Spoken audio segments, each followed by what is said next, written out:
இந்த ஒரு இடத்துல நீங்கள் வந்து கண்ட்ரோல் இருந்துட்டீங்கன்னு வச்சிங்களேன், நம்மளை அசைக்கவே முடியாதுல்ல. இந்த சபலம் எங்கே சபலப்படுறோமோ, இங்கே எல்லாருமே ஆண்கள் தானே சார். விவேகானந்தர் கூட ஆம்பளை தானே, அவர் ஆம்பளை இல்லையா?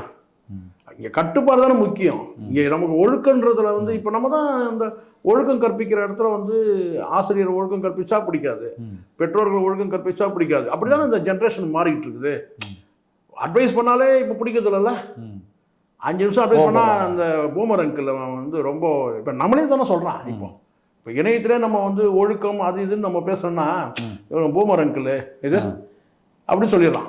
அப்படிதான் ஆயிடலாம், நம்ம முக்கியம் ஆயிடலாம். சரி இப்போ சப்ஜெக்ட் வாப்பா அப்படின்வாங்க.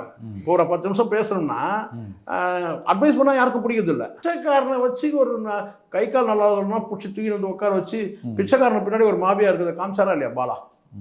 சொல்லுங்க, நீங்களே சொல்லுங்க. காமிச்சார பிச்சைக்காரனை கூப்பிட்டு வந்து அவங்களுக்கு பின்னாடி வந்து ஒரு மாபியாக்கள் இருக்கிறானுங்க. அந்த மாதிரி இதெல்லாம் என்ன ஆகும் நீங்க பாருங்க, எப்படி போடுறான்னு பாருங்க. ஒரு பக்கம் உங்களை வந்து வறுமையில் இருக்கிற பெண்களை இந்த லைனுக்கு கொண்டு வந்துடுறானுங்க. இன்னொரு பக்கம்னு கேட்டால் சபலமானவங்களை வந்து லிங்க் பண்ணுறதுக்கு என்ன செய்கிறான்னு கேட்டிங்கன்னாக்கா, நடுவில் இன்ஸ்டா ப்ராப்ளங்களை கொண்டு வந்துட்டு நீங்கள் வந்து மனம் விட்டு பேசணுமா, உங்களோட மனதில் உள்ள துயரங்களை எல்லாம் பேசணுமா, அப்படி தான் ஆரம்பிப்பானுங்க. அதுக்கப்புறம் நேரடியாக சொல்ல முடியுமா, நீங்கள் வந்து பாலியல் ரீதியாக செக்ஸுவலாக நீங்கள் பேசலாம் அப்படின்னு சொல்ல முடியாது. ஃப்ரெண்ட்ஸுன்னு தான் ஆரம்பிக்கலாம்.